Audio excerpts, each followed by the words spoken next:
segment of Citizens Forum today is going to be a first, which is a Skype interview that was done by Ed Johnson, and our first ever Skype interview, so stay tuned.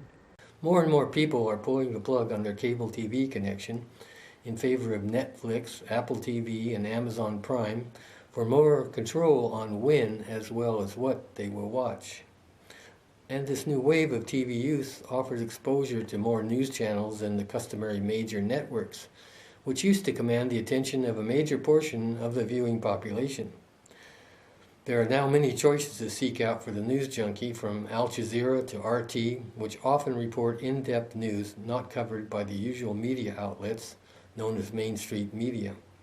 Of particular interest are the alternate news services in North America, Open Media in Canada, and Popular Resistance in the US, which do more than just report the news as citizen journalists. Our first report is focused on Popular Resistance, and we have with us the co-founder and editor, Dr. Margaret Flowers, a pediatrician of 15 years who became disillusioned with the realities of medical politics and decided to change her focus. Hi, Dr. Flowers. What can you tell us about popularresistance.org? We see Popular Resistance as a website that covers the movement that's not being covered. As you said, we do post articles from some progressive outlets, but we also have a lot of activists that send us information, reports, videos, photos of the actions that they're working on. We think it's important that people are aware that there is a lot of resistance going on, as well as working to create new systems. We follow kind of a two-path approach of we need to resist the harmful policies and at the same time build up positive alternatives that can replace the systems that we have right now.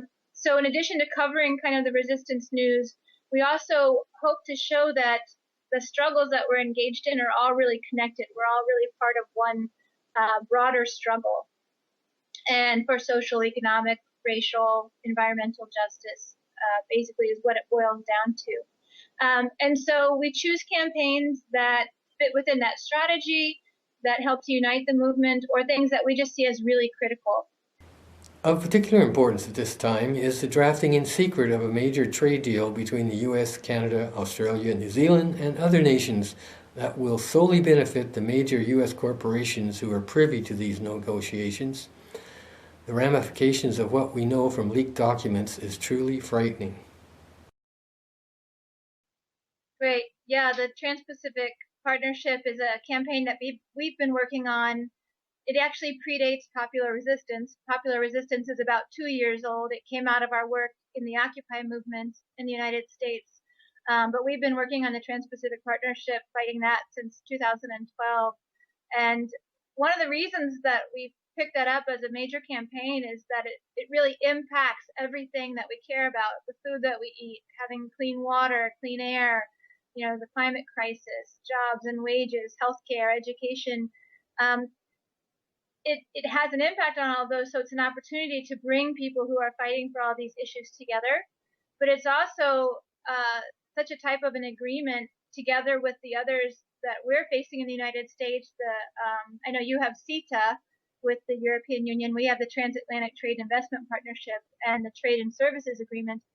These taken together will fundamentally alter the global power structure in ways that prevent us from protecting our communities and from protecting the planet, and will really move all of our work back that we've tried to make in social progress back decades and make it very difficult to proceed. So I'm glad that you invited me on to talk about this today. It's an important topic.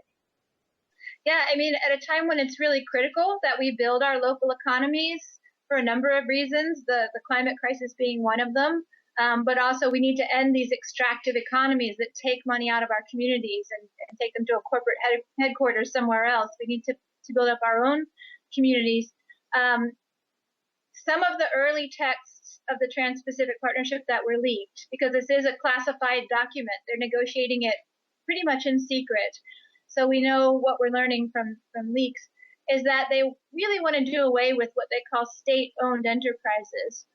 Anything that gets any advantage from the state, whether it's preferential purchasing or tax credits or access to capital or anything like that. So our attempts to, buy things locally and provide for ourselves locally, that's seen as an unfair trade advantage. I'm sorry, it's been a long day. That is seen as an unfair trade advantage to these foreign corporations, and so they have to be given access to those, quote unquote markets. So the Trans-Pacific Partnership has been negotiated pretty much in earnest since President Obama picked it up in 2009. And negotiations had broken down earlier this year because as they were nearing the final negotiations, it really was clear that in order to pass the TPP through in the United States, our government needed to give President Obama something called Fast Track Trade Promotion Authority, where he could sign the agreement before it goes to Congress. And then they have a very limited time to look at it. They can't change it. They can only vote up or down. And so there was a big fight here to stop Congress from giving President Obama fast track. And we lost that in July. But prior to that, during that fight, the negotiations for the Trans-Pacific Partnership had basically stopped.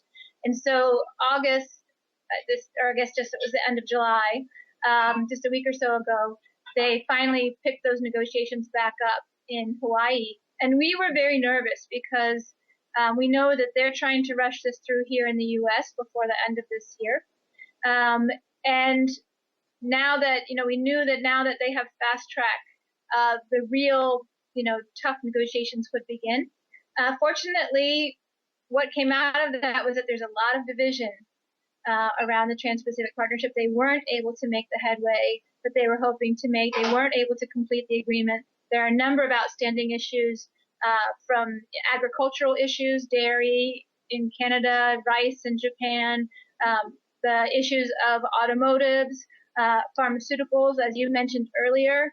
The Trans-Pacific Partnership would give a huge extension of patent rights to pharmaceutical corporations, and provide more barriers for creating generics.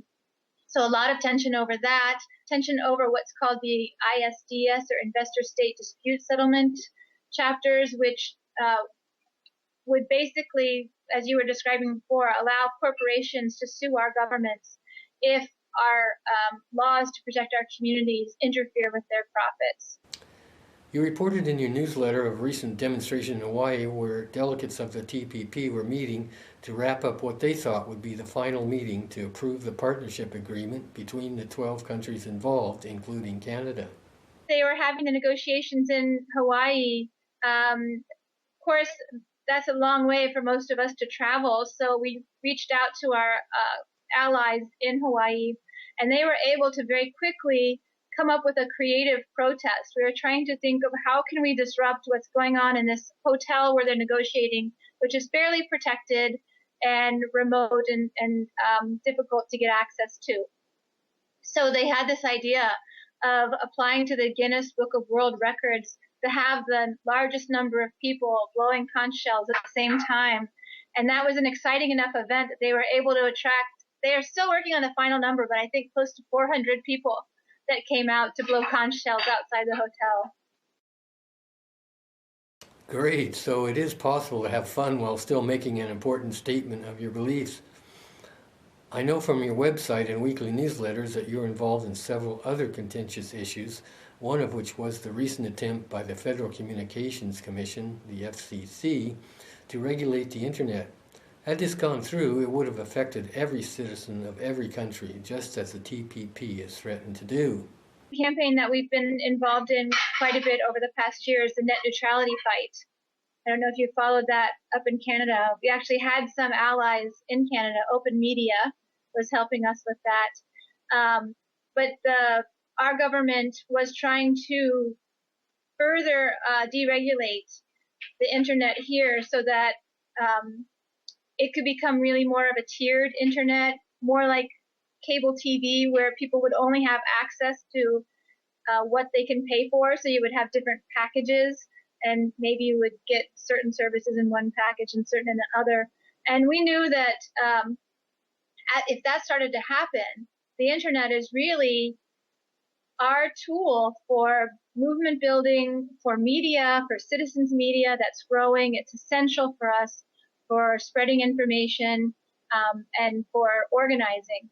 And so if we started to lose that access, we knew that it would really harm our ability to move forward. So we had a campaign that was successful, actually. And in a 1-year period, we were able to get the internet reclassified as a common carrier, or like a utility, like electricity that comes to our house or water that comes to our house. So now we're having to defend that to keep the Congress from undermining that. But that was very exciting.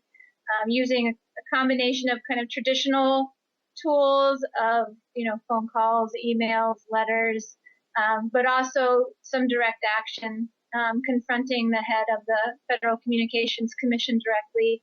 At one point, we were occupying outside of the FCC building for about a week and had a lot of people set up their tents out there, which they weren't quite used to. At another point, we blockaded the chairman's driveway and prevented him from going to work. We told him he was working for the cable companies and not the people, and we weren't going to let him continue to do that. So it was an interesting campaign. We even at one point did a 3-part musical in front of the Federal Communications Commission, telling the story the way we wanted it to turn out if the chairman would side with the people instead of with the giant telecoms. Okay, thanks. Well, that's all the time we have for this interview. Thank you, Margaret, for taking the time, and we look forward to hearing about your campaigns. And thank you for watching. And thank you for watching Citizens Forum.